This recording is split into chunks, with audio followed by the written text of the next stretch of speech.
Hello, my name is Melanie Blackmore and I'm the Innovation Director at Edutrips. And today I'm going to be providing a webinar on educational visits, health and safety legislation and regulation overview.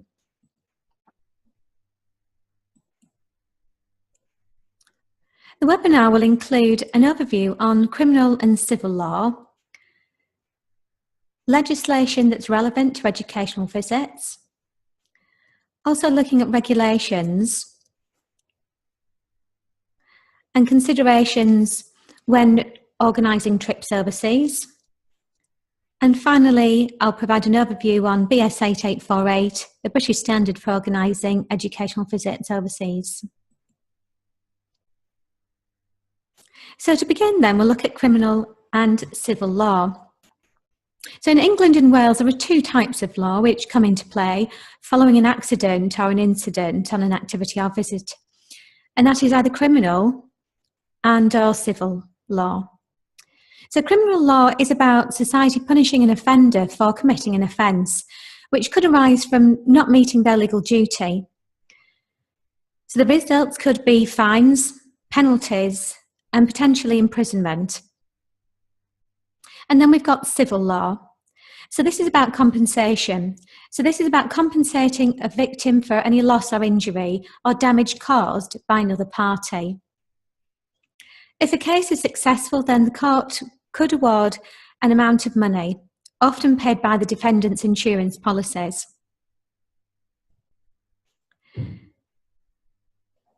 Now, following an accident or incident, it is possible that there could be a criminal investigation by the police and also potentially the Health and Safety Executive, the HSE. So what is the relevant legislation in relation to trips run by schools and colleges? Well, here in the UK, the key legislation is the Health and Safety at Work Act 1974. Now, many of you will be familiar with the Act, but it's important to identify the elements that are specifically related to educational visits, as the Act requires employers to ensure the health and safety of their employees and non-employees, i.e. students, so far as reasonably practicable, take necessary precautions. And the Act also places duties on individuals to take care for the health and safety of themselves and others. Other legislation that's been introduced in recent years is the Activity Centres Act 1995, Children Act 2004, and the Childcare Act 2006. So they're the main legislative acts, but in addition to that, the main Health and Safety at Work Act is supplemented by regulations which make the general requirements much more explicit.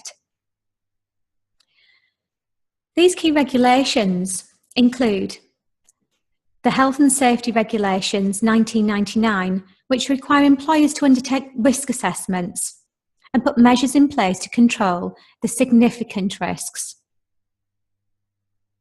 Then we've got the Adventure Activities Licensing Regulations 2004, which requires certain providers of facilities for adventure activities to be licensed.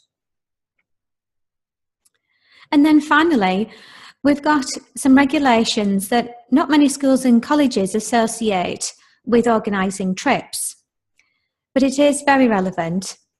And it's the Package Travel, Package Holidays and Package Tours Regulations 1992. Now you might be thinking, well, we're not organising holidays as such, why is this applicable? Well, it is applicable if at least two of the following are included in the trip that you're organising, which could be transportation, accommodation, or the activity.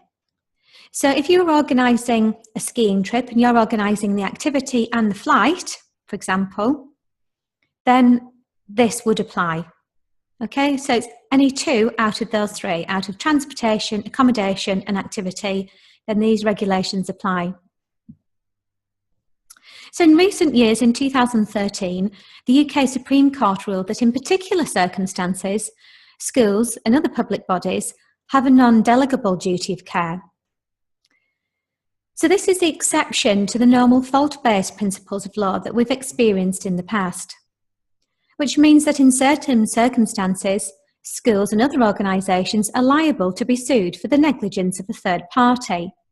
So say, for example, if you allowed a third party to teach swimming lessons in your school or in college on their grounds, then that basically means that if there was an incident, then you could potentially be liable, even though the activity is carried out by a third party. So that's the non-delegable duty of care. So who has legal responsibility for school trips and college trips? And can this be delegated?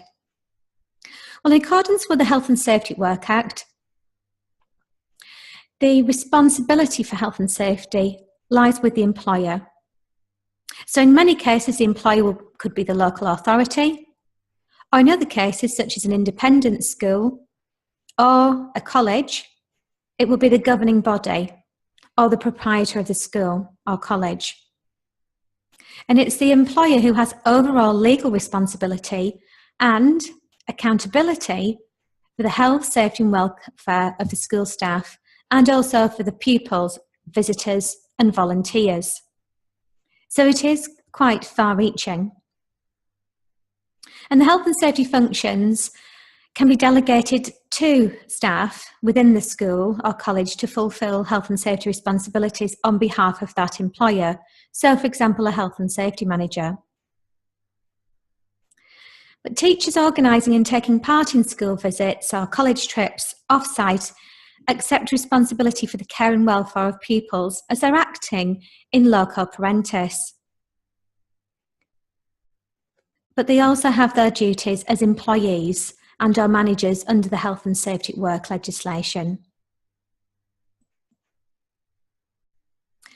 So can the HSE enforce compliance on overseas trip? Well, in short, the answer is no. Any incident occurring overseas is outside of the HSE's jurisdiction, and they will not investigate or action in relation to the actual circumstances of the incident itself overseas. Whether criminal charges should arise from such incidents would be matter for the relevant national authorities to consider and pursue. But some countries may allow parents and other parties to institute civil action or private prosecutions following death or injury. However, that taken into consideration, the HSE can, in the UK, investigate systematic failings in the management of college or school trips. For example, they can investigate whether risk assessments for activities have been carried out on a regular basis and whether adequate training has been provided to ensure that staff are competent. So do teachers running educational visits need qualifications or safety training? Well, in theory, they should. So if you're an educational visitors coordinator, then there is an EVC course that's available. But there isn't a mandatory requirement dictating that through any kind of legislation or regulation for teachers. But it's the employer's responsibility to make sure that they are satisfied that the teachers and staff are competent to lead or supervise a visit. And it's a legal requirement that leaders are competent for activities that they are leading. So on adventurous activities, leaders with specialist skills and qualifications will be needed for the activity element of the trip. Now, obviously, most of the educational visits carried out by colleges and schools are based in the UK. However, if you're considering organising an overseas trip, then there are certain considerations that you need to take account for when planning the trip. Now, there are a few examples here that I've provided, which is actually referenced from BS 8848, the Adventurous Activities Standard for Organising Trips Safely Overseas. So some of the things you need to take into consideration are legal age limits for alcohol consumption, age of sexual consent, possession of drugs, qualifications for certain activity specialists, bringing back any souvenirs from the country as well. So just to explain a little bit more about BS 8848, because it is a useful source of reference, and we've actually based our online educational visits on BS 8848 because it is the one and only British standard for organising trips safely. Basically, BS 8848 was created a few years ago by leading professionals to raise quality and health and safety standards of trips. And it's applicable to all types of visits, whether it's fieldwork, expeditions, or adventurous activities.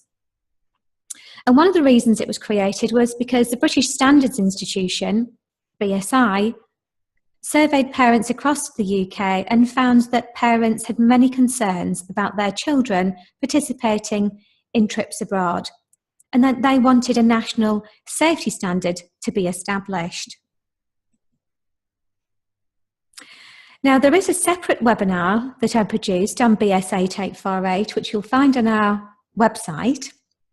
But just to give you a very brief overview on what it covers everything, basically, from the planning of a trip, getting permissions, the financing of a trip, right through to making sure that you've got all the necessary participant information, including medical information.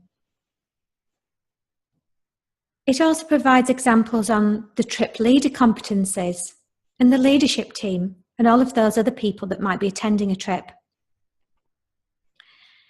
It goes into more detail about in-country representatives, so who you've got down on the base at the country that you're visiting. Now, it doesn't dictate what your supervision and staffing ratios should be, but it does provide guidance on considerations. One of the things I really like about the standard, it is very, very clear in its definitions on different types of supervision levels, which can be vitally important when planning and carrying out a trip. So what is the difference between direct and indirect supervision? What is the actual definition of that? Likewise, what is personal time and downtime? What's the definition? And all of these things need to be taken into consideration when planning an itinerary. So it's ultimately, because you're responsible for students on a 24/7 basis, you need to identify whether they are being directly supervised or not, and what are the conditions for if the students, and some of these students could be 18 years of age and potentially, allowed to drink alcohol legally in a country, but what is the controls that you've got in place if they've got personal or downtime. It also looks at vulnerable young people and adults and roles and responsibilities. And of course, many of you will be dependent on third parties. So that could be transportation companies, activity providers. Well, the standard provides guidance on what to consider when appointing and managing third-party providers, such as insurance, risk assessments, and that sort of thing. It also provides an overview on the legal framework and contractual requirements, and the necessary training, induction, communication, both pre, during, and post trips.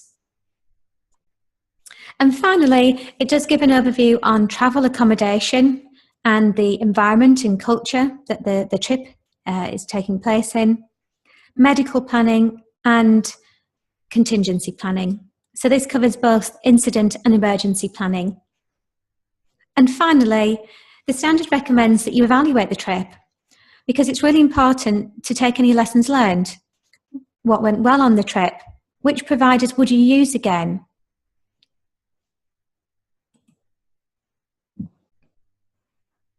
So finally, there are a few more sources of information that I've provided links to here.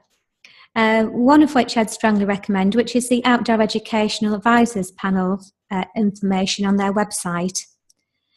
So there is a plethora of information available for you, and I definitely recommend having a look at this, in addition to BS 8848. So thank you very much for listening to our Educational Visits, Health and Safety Legislation and Regulation Overview webinar today. I hope that you found it useful. But if you require any further information on the topic, or how Edutrips supports health and safety compliance, then please contact us on 01462 608848 or send us an email on inquiries@edutrips.com. Thank you for listening.